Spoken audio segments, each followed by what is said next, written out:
no Evangelho de Lucas, no capítulo 11, esta oração que acabamos de ouvir ser cantada é proferida pelo Senhor Jesus em resposta a um pedido que os seus discípulos lhe fizeram. Em Lucas capítulo 11, os discípulos pediram a Jesus: Senhor, ensina-nos a orar.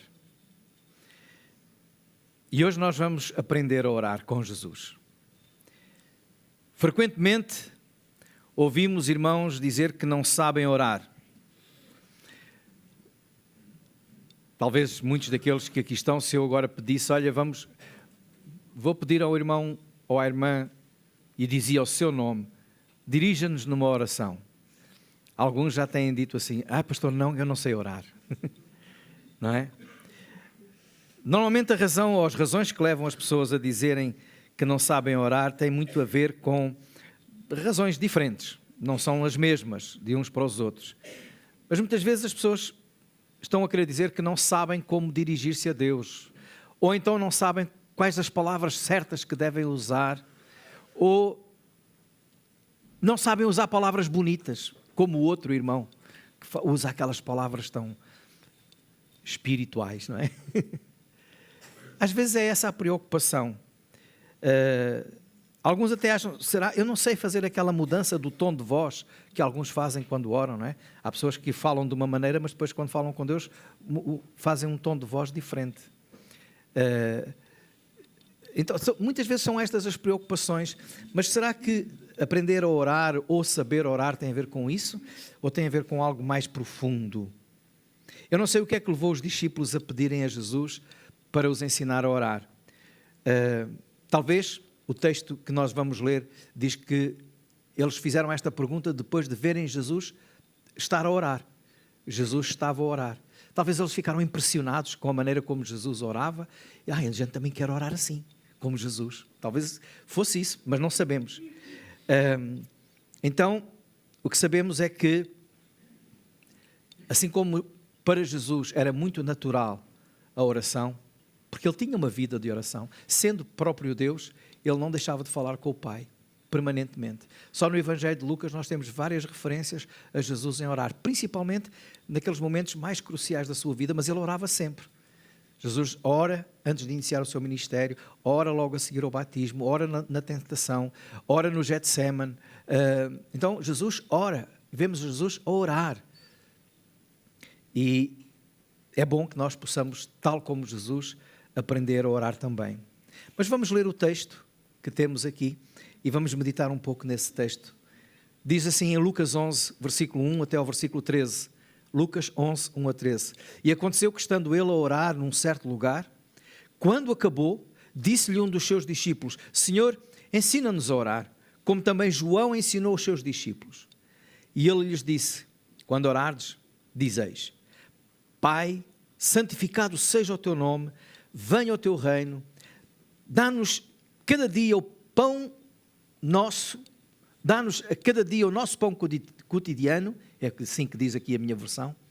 Perdoa-nos os nossos pecados, pois também nós perdoamos a qualquer que nos deve, e não nos conduzas em tentação, mas livra-nos do mal. Disse-lhes também: qual de vós terá um amigo, e se for procurá-lo à meia-noite, lhe disser: amigo, empresta-me 3 pães, pois um amigo meu chegou à minha casa, vindo de caminho, e não tenho o que apresentar-lhe. E se ele, respondendo de dentro, disser: não me importunes, já está a porta fechada e os meus filhos estão comigo na cama, não posso levantar-me para te os dar. Digo-vos que, ainda que se não o levante a dar-lhes por ser seu amigo, levantar-se-á todavia por causa da sua importunação. E lhe dará tudo o que houver mister, ou seja, tudo o que ele precisar. E eu vos digo a vós: pedi e dar-se-vos-á, buscai e achareis, batei e abrir-se-vos-á. Porque qualquer que pede recebe, quem busca acha, e a quem bate abrir-se-lhe-á. E qual o pai dentre vós que, se o seu filho pedir pão, lhe dará uma pedra? Ou também, se lhe pedir peixe, lhe dará por peixe uma serpente? Ou também, se lhe pedir um ovo, lhe dará um escorpião? Pois se vós, sendo maus, sabeis dar boas dádivas aos vossos filhos, quanto mais dará o Pai Celestial o Espírito Santo àqueles que lhe o pedirem. Então esta foi a conversa de Jesus com os seus discípulos em resposta à pergunta, ao pedido: Senhor, ensina-nos a orar. E o Senhor responde aqui dos versículos 1 ao 4 com um exemplo de oração, um modelo de oração. E depois vai falar da parábola do amigo e também falar da ilustração do pai e do filho. O que é que Jesus aqui nos quer ensinar? Precisamente isso, ensinar a orar. Porque foi o pedido que foi feito. Então, quando nós olhamos para aqui, esta oração do Pai Nosso, que também está em Mateus capítulo 6 e mais completa, mais longa, não é? Esta oração não é uma oração para ser repetida, porque se fosse uma oração para ser repetida, então ela estaria igual tanto em Mateus como em Lucas. E sempre que se mencionasse esta oração, ela seria sempre igualzinha. Não foi para ser repetida, foi para termos um modelo de oração. E o que Jesus nos está aqui a ensinar é aquilo que, não as palavras que devemos usar, mas o espírito que deve haver em nós quando oramos. E é muito mais importante saber orar com o espírito certo, com a mente certa, com o coração certo. Então a primeira coisa que eu destacaria aqui nesta oração é que quando nós oramos, nós temos de orar reconhecendo a graça e o amor de Deus. Reconhecendo a graça e o amor de Deus. A oração começa Pai. Pai. Mateus diz Pai Nosso. A expressão no aramaico é Abba, que muitos irmãos já conhecem. Paizinho, Pai querido.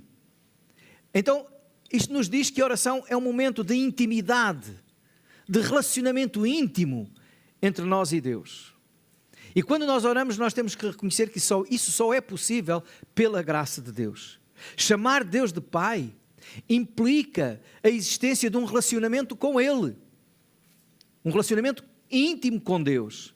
Agora, como é que nós alcançamos esse relacionamento íntimo com Deus? Quando é que eu posso passar a chamar Deus de meu pai, de meu paizinho, de meu papá? A Bíblia diz que no Evangelho de João, capítulo 1 e versículo 12, quando eu dou a minha vida a Jesus, a todos quantos o receberam, deu-lhes o poder de serem feitos filhos de Deus. É bom os irmãos repetirem comigo, é sinal que sabem, não é? Não tenham medo. A todos quantos o receberam, deu-lhes o poder de serem feitos filhos de Deus. O privilégio de serem feitos filhos de Deus. Só pode dirigir-se ao Pai aquele que é filho. Se alguma criança aí na rua vier ter comigo e chamar pai, pai, eu digo, vai chamar pai a outro. Não é? Agora, eu vou chamar Deus de Pai. A todos quantos o receberam, deu-lhes o poder de serem feitos filhos de Deus. Romanos 8, capítulo 8, versículo 15, diz que nós recebemos o Espírito de adoção, porque quando nós aceitamos Cristo, o Senhor nos dá o seu Espírito que habita em nós, é o selo da nossa salvação. E diz, nós recebemos o Espírito de adoção, pelo qual clamamos, Abba, Pai. Romanos 8, 15. Então, a oração tem de vir de um coração convertido. Um coração arrependido que foi entregue a Jesus. É isso que o Senhor nos ensina aqui. Ao dizer que nós devemos orar dizendo Pai, dirigindo-nos a Deus como Pai. Isto quer dizer que nós temos que reconhecer aí a graça de Deus, porque nós só somos filhos pela graça de Deus, porque pela graça somos salvos. E em Romanos, no mesmo capítulo 8, no versículo 32, diz, aquele que nem mesmo a seu próprio filho poupou, antes o entregou por todos nós, como nos não dará também com ele todas as coisas? Há muita gente que diz que Deus sempre responde às suas orações, mas nunca se converteram. Nunca reconheceram o Senhor como o Senhor, o Salvador das suas vidas. Mas Deus sempre me ouve. Isso é um engano que o diabo pôs na sua mente, ou na mente dessa pessoa, para ela nunca se converter. Não preciso. Eu não preciso ser filho porque eu tenho tudo. como nos não dará também com Ele, com Jesus, todas as coisas? Você tem que ter Jesus para poder chamar Pai. Isso é uma graça, é a graça de Deus. E é o amor de Deus. Porque é por amor que Ele nos salva. Foi por amor que Jesus foi à cruz. Então, orar, nós temos que aprender a reconhecer a graça e o amor do Pai. A graça e o amor de Deus. Abba, ou Pai, quer dizer paizinho, e esta é uma expressão reveladora da mesma graça de Deus. Lembram-se da parábola do filho pródigo? O filho pródigo foi aquele rapaz que saiu de casa do pai. Andou numa vida completamente dissoluta, estragou tudo, foi ao fundo. Passou a viver, e isto para um judeu era das coisas piores, é viver com os porcos, comer com os porcos. E ele estava lá na pocilga, quando se lembrou, eu vou voltar para a casa do meu pai. E o que é que ele disse? Eu vou e vou dizer, Pai, pequei contra o céu e perante ti. E depois o que é que ele dizia? Já não sou digno de ser chamado teu filho. Não sou digno de ser chamado teu filho. E o que é que o pai fez? Uma grande festa. Este meu filho estava morto, mas reviveu. Isto é graça. E quando eu oro dizendo Pai, eu não posso esquecer que eu só faço isso pela graça de Deus. Não sou digno, mas Ele me chama filho. E eu posso chamar Pai. Então isto é o reconhecimento da graça e do amor de Deus. Quer aprender a orar? Aprenda a orar com um coração que reconhece a graça e o amor de Deus na sua vida. Em segundo lugar, a oração que Jesus deu diz, santificado seja o teu nome, venha o teu reino. Lá em Mateus ainda acrescenta mais uma coisa que é, seja feita a tua vontade. E o que é isto?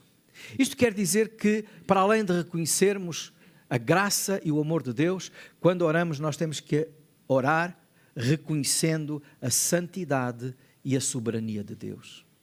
A santidade e a soberania de Deus. Santificar o nome de Jesus, santificar o nome de Deus, é considerar este nome acima de todos os nomes.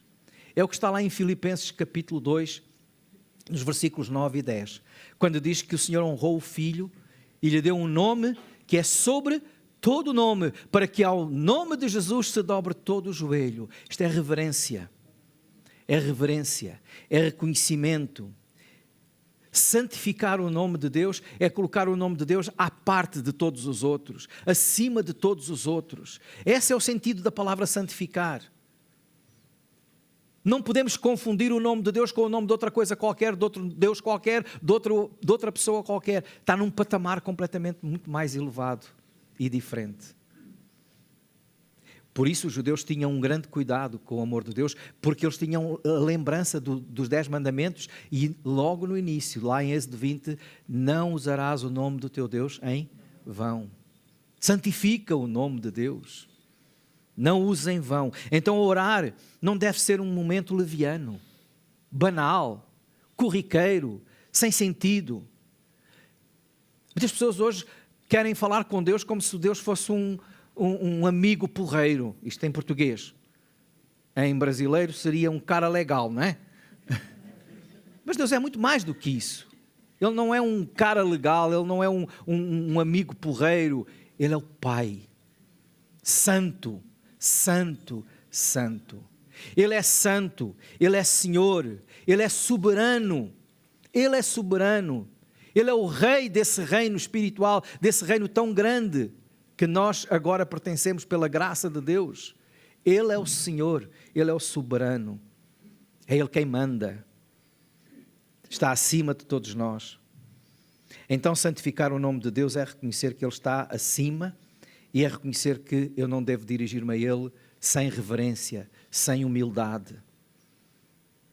Não é de qualquer maneira. Ele é Senhor absoluto. E porque Ele é Senhor absoluto, a sua vontade é que conta e não a minha. Então quando eu oro, eu tenho que pensar na vontade de Deus e não na minha vontade.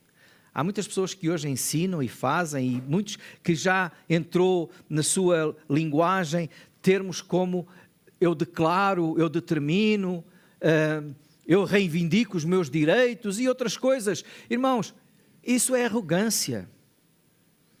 Isso é arrogância. Eu mando e Deus obedece-me. Mas a oração que Jesus disse é feita com um coração humilde e submisso. Seja feita a tua vontade, venha o teu reino, santifica o teu nome. Essa deve ser a nossa oração. Então aprenda a orar reconhecendo realmente a soberania e a santidade de Deus. Mas também nós continuamos e vemos que o texto vai dizer-nos: dá-nos o pão de cada dia e perdoa os nossos pecados. Então eu preciso de Deus. Eu careço da misericórdia de Deus. Tanto para os bens materiais como para os espirituais. Tanto para o pão de cada dia como para o perdão dos meus pecados. Então orar como Deus se agrada da nossa oração, a oração que devemos aprender é a oração que é feita reconhecendo a misericórdia e a providência de Deus. A misericórdia e a providência de Deus. No seguimento do reconhecimento da sua soberania de Deus, da sua santidade, nós temos que reconhecer a nossa miséria, o nosso pecado, a nossa situação espiritual degradada. E então só pela misericórdia de Deus. Deus é misericordioso, diz a Bíblia. Deus é misericordioso e Ele, quando nós suplicamos pela sua misericórdia, nós então vamos ver Deus atuar com essa misericórdia na nossa vida. Daí a necessidade de nós suplicarmos pelo pão e pelo perdão. É importante não esquecer, meus irmãos, que aquilo que nós temos foi Deus que nos deu. É resultado da sua misericórdia. É resultado daquilo que Ele faz. Ele é que providencia. O emprego que tu tens foi Deus que te deu. Eu conquistei. Não conquistaste nada. Podias tentar conquistar tudo e falhar. Nós construímos e Deus, se quiser, com um sopro, destrói tudo. Reconhece que aquilo que tu tens, aquilo que tu és, foi resultado da misericórdia de Deus, deste Deus fiel. É a misericórdia de Deus. É a fidelidade de Deus. A casa que tu tens, o carro que tu tens, os amigos que tu tens, a situação que tu tens. Eu conquistei, eu lutei muito. Mas quem te deu as forças? Quem te deu o tempo? Quem te deu a saúde? Tudo foi Deus que te deu. Se não fossem as misericórdias de Deus, ouçam o que diz o profeta Jeremias em Lamentações, capítulo 13, versículo 22 e 23. As misericórdias do Senhor são a causa de não sermos consumidos, porque as suas misericórdias não têm fim, renovam-se a cada manhã, grande é a sua fidelidade. Deus é fiel. Ainda há pouco tempo nós vimos nos Estados Unidos quase que uma cidade inteira a desaparecer pelo fogo. Conquistei, consegui, alcancei, luxo, tudo ficou reduzido a cinzas. Então dá graças a Deus pelo que Ele te concede, pela sua misericórdia, pela sua fidelidade. Isso nós temos que reconhecer, a misericórdia de Deus, a sua misericórdia. Quando olhamos para este texto, o Senhor continua. E continua agora, nós não temos muito tempo para continuar em pormenor, mas o Senhor depois dá uma ilustração. Conta uma parábola. A parábola de um amigo que recebe um amigo e que precisa da ajuda de outro amigo, não é? Então ele recebe um amigo, não tem condições, já é tarde, vai bater à porta do outro amigo que já está a dormir, e naquele tempo não havia o quarto do filho, o quarto da filha, o quarto do pai, não é? O quarto do hóspede. Normalmente dormia-se numa dependência só, e era muito complicado acordar as crianças e incomodava. Mas o amigo foi lá, horas altas da noite, meia-noite. Bom, não se esqueçam que não havia eletricidade, então assim que o sol se punha, estava na hora de começar a ir para a cama, não é? E dormir. Então já era bastante tarde. Ajuda-me, dá-me aí 3 pães, porque o meu amigo chegou. E para um judeu, a hospedagem, receber alguém em casa era uma coisa séria, então tinham que preparar uma refeição, tudo isso. Ainda por cima quem vinha de longe. Mas o amigo, não, é melhor não, vem cá amanhã.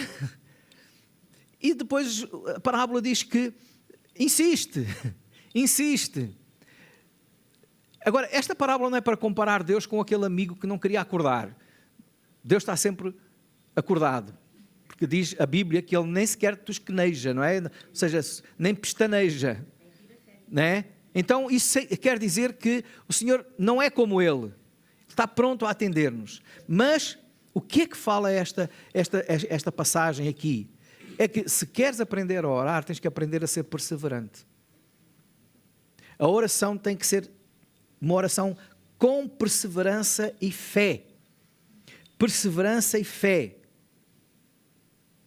Jesus, neste mesmo Evangelho de Lucas, no capítulo 18, começa por dizer que Jesus conta uma parábola com o propósito de ensinar acerca do dever, e a expressão que lá está, Lucas 18:1, o dever de orar sempre e nunca desfalecer. O dever de orar sempre e nunca desfalecer. A nossa oração tem que ser uma oração com perseverança e fé.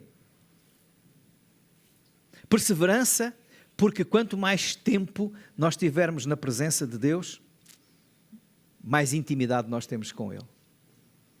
O orar sempre não significa que nós vamos obrigar Deus a mudar de opinião e a responder-nos.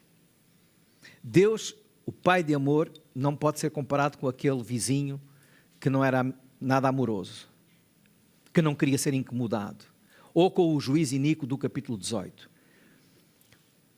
Deus é um Deus que responde. E o propósito da parábola é dizer que não somos, muitas vezes, mais abençoados porque nós não oramos com perseverança. A Bíblia ensina-nos a orar sem cessar. 1 Tessalonicenses 5, capítulo 5, versículo 17, não é? Orai sem cessar. Isto não quer dizer que nós vamos receber todos os pedidos que nós fazemos. Porque às vezes, ainda hoje na escola dominical se estava a falar sobre isso, às vezes pensamos que eu vou orar, até Deus responder à minha oração. Bom, Deus vai responder à tua oração. Mas será que Deus vai fazer o que tu queres? A Bíblia fala claramente, por exemplo, em Tiago, capítulo 4, versículo 3 até 10, claramente diz que Deus não responde a todas as nossas orações. Ou seja, não faz tudo aquilo que a gente quer. Pedis e não recebeis, diz Tiago, porque pedis mal para esbanjar nos vossos prazeres. Então, aquele que está em íntima comunhão com Deus vai perceber a vontade de Deus e não vai ser egoísta ou esbanjador ou apenas motivado pelo prazer. É? Como o outro dizia, eu quero um Ferrari amarelo, então vou pedir a Deus e Deus vai me dar o Ferrari amarelo. Não é isso. A minha casa não tem piscina, eu quero uma piscina. E Deus vai dar. Eu vou orar pela piscina anos e anos até ter a piscina. Não é? Não. Pedis e pedis mal e não recebeis porque pedis mal para esbanjares em vossos prazeres. Também o profeta Isaías diz que às vezes há orações que nós não somos ouvidos. Porquê?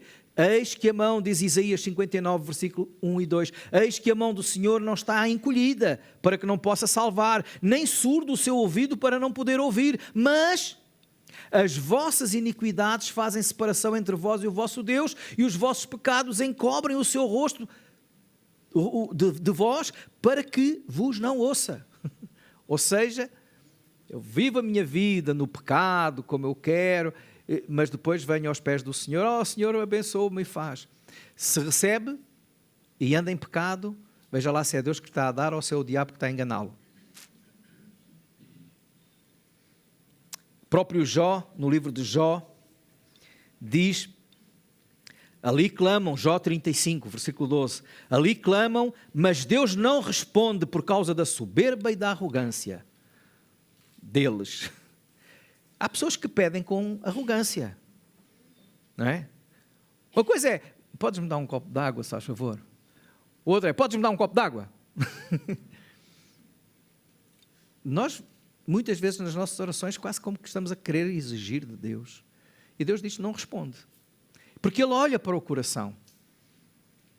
Então, quer aprender a orar, aprenda a ver como está o seu coração.